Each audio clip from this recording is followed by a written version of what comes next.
Dear students, as we are talking about the effect of the population and we are talking about the different effects that countries face, any country face which has a huge population, let me tell you a few very significant things.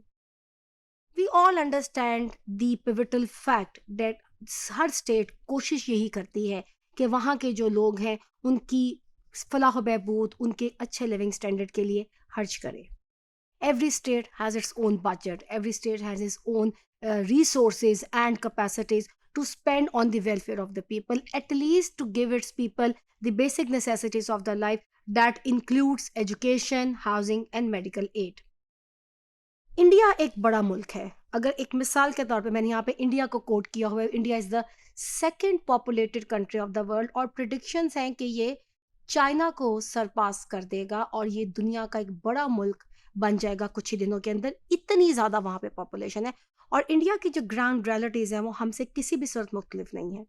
तो जब हम बात करते हैं कि एक state अपनी आवाम को देती क्या है, उसमें बहुत सी चीज़ें, उसमें फिजिकल इंफ्रास्ट्रक्चर है, हमें बिल्डिंग्स चाहिए, हमें पार्क्स चाहिए, हमें अच्छी रोड्स चाहिए, हमें ट्रेन्स चाहिए, उसमें सोशल इंफ्रास्ट्रक्चर है, हमें एजुकेशन फैसिलिटीज़ चाहिए, हमें मेडिकल फैसिलिटीज़ चाहिए. तो एक वेलफेयर स्टेट की अगर हम बात करें तो इंडिया जैसा मुल्क भी it pledge to meet social needs of the people adequately for this. और the government for that the government has to spend a lot on providing basic facilities like education, housing and medical aid. Point ये है कि governments का बहुत सारा budget, because population इतनी ज़्यादा होती है, बहुत सारा बजट आवाम को सिर्फ बेसिक्स देने में निकल जाता है. देखें, जब हम क्वालिटी की बात करते हैं, let's try to understand the difference between the quality and the quantity. जब किसी मुल्क में पॉपुलेशन बहुत ज़्यादा होगी, ये बात हमें जहन नशीन कर लेनी चाहिए कि हम सिर्फ उनको बेसिक्स ही दे पाएंगे, हम उससे ज़्यादा उनको नहीं दे पाएंगे.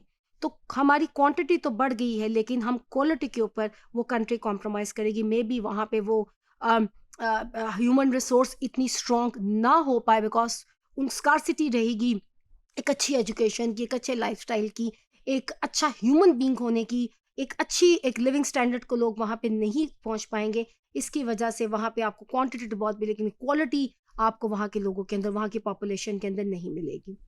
और रैपिड इंक्रीज जो होगा ये किसी की कंट्री के एसेट्स को, किसी की कंट्री के बजट को, जब वहाँ पे पॉपुलेशन का ज़्यादा होगा तो एक हैवी हमें मनी जो है वो लोगों को बेसिक इंफ्रास्ट्रक्चर को देने में हमें सर्व करने पड़ेंगे. इसी तरह से rapidly growing population necessities, large investment होती हैं इंफ्रास्ट्रक्चर में और ये divert resources from the directly productive assets. हमारे जो प्रोडक्टिव एसेट्स हैं उससे हमारी अटेंशन डाइवर्ट हो जाएगी और हम एक बेसिक ही लोगों को देने में लग जाएंगे. वो बेसिक क्या है? वो खुराक है. वो बेसिक क्या है? वो कपड़ा है. वो बेसिक क्या है? वो आपकी ट्रांसपोर्ट फैसिलिटी है.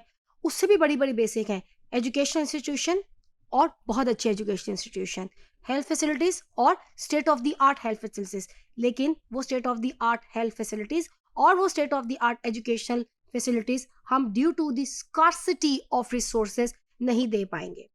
सो स्कार्सिटी ऑफ रिसोर्सेज पॉसिबल नहीं होगा medical, transport, housing facilities to the entire population.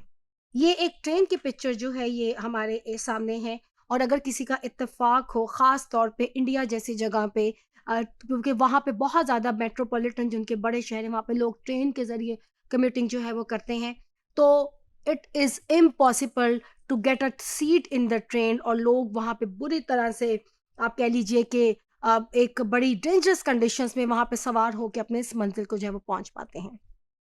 So there is over क्राउडेडनेस everywhere. हर जगह पे आपको ओवर क्राउड नजर आएगा तो the quality of the services goes down. और जो आपने थोड़ी बहुत फिजिकल फैसिलिटी, फिजिकल इंफ्रास्ट्रक्चर जो किसी स्टेट ने ऐसी जगह पे दिया होगा, ट्रेन भी दी होगी, कोशिश करती है, इतनी ज़्यादा जब पॉपुलेशन उसको यूज़ करेगी तो उसकी भी क्वालिटी जो है वो गिर जाएगी. अभी मैंने आपको ट्रेन की मिसाल दी कि अगर 10 की कैपेसिटी होगी वहाँ पे 30 लोग बैठने की कोशिश करेंगे और हर रोज़ जब उसके अंदर 30 लोग बैठेंगे तो वो ट्रेन का जो फिजिकल इंफ्रास्ट्रक्चर है वो कहाँ जाएगा. तो ज़्यादा आबादी एक बहुत बड़ा रोल प्ले करती है. हम इसे कह सकते हैं, एक तो आप इंफ्रास्ट्रक्चर बहुत अच्छा दे नहीं सकते, अगर आप दे देते हैं तो वो भी डिटीरिएट हो जाता है, वो भी डिग्रेड हो जाता है, उसको हम मेंटेन नहीं रख पाते because there is a huge population pressure there and we have to deal that huge population over there.